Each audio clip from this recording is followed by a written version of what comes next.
740 here, Big 550 KTRS. Kathy Helbig joins us on the Big 550 KTRS. You need real estate advice? She's the one for you. Good morning, Kathy Helbig. Good morning. What are we talking about today? We're going to talk about things you should hide before you put your house up for sale. Things we should hide? Yes. Really? For sure. Yes. All right, like the hole in the roof. Well, yeah, that too. But, a lot of times we come over and walk through the house before people are ready. We sit down and talk about their plans, and then they have a week or two to prepare before they put their house on the market. So the first thing we do is walk through the house, and if you have any big taxidermy heads, dead animals, your stuffed dog or cat, those are one of the things that we're going to tell you we probably need to me. But I mean that's an interesting and strange conversation to have with the homeowner. It is. Their pride and joy. Exactly. You're telling them to put in the basement. Right. Yeah. So we do it delicately, but we suggest that maybe that might want to come down just because we do have people that have very strong feelings one way or the other. Mm-hmm. So if it's not there, no one's going to miss it. Right. If it is there, it might turn somebody off that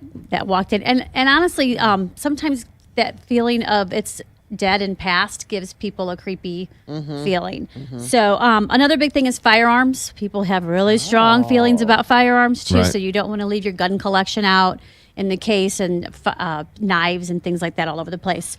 One big one that I run across all the time is mouse traps and like roach hotels. Who would leave their mouse trap? They do. You would be surprised. I opened a closet just recently and there were a couple of those roach motels like around. Right. They had like a sump pump in a closet. Okay. And there was probably 15 dead roaches laying around that area. Right. So obviously that's the first thing we've got to draw attention to and make sure that that's cleaned up. Yes.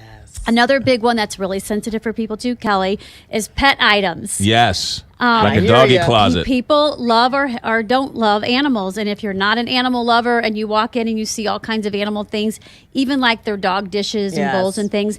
But a really big one to think about is if you have a new puppy.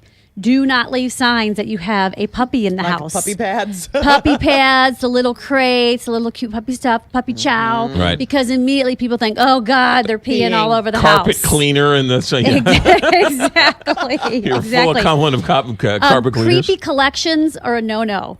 I had a house once where it was a single gentleman, and when I walked into the house, he had the entire house lined with little white teddy bears. Don't be telling people about my white teddy bear I'm collection. Sorry. You have kind of those creepy clown collections and things like that freak people out. Sometimes kids' rooms have those really dark posters, pictures that look satanic, gothic. Got to take all that stuff down immediately. Political, anything signs of political. Right. Thank God we're getting past that a little bit. And then personal hygiene items. One big one that really creeped one of my buyers out one time is when we opened the linen closet, there was lice rid right there in the front and center.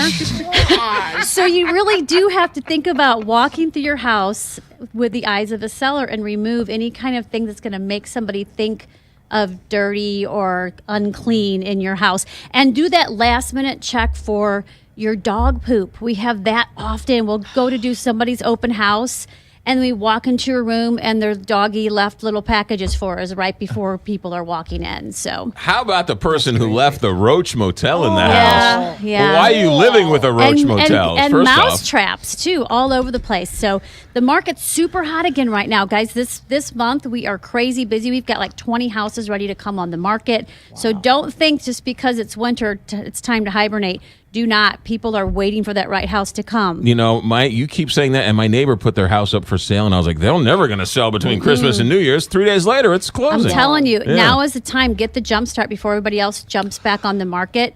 And now's the time to get us in there so we can tell you these type of things that you can start preparing over the next couple of weeks. That's Kathy Helbig. She will save you from yourself. Yes, really, I will. when you're buying or selling a home. Yes. 314-276-SOLD. KathyHelbigGroup.com. Not just her, but her full team will help you every single step of the way. Don't forget the app and the website, KathyHelbigGroup.com. Good stuff, Kathy. Thanks. Thank you.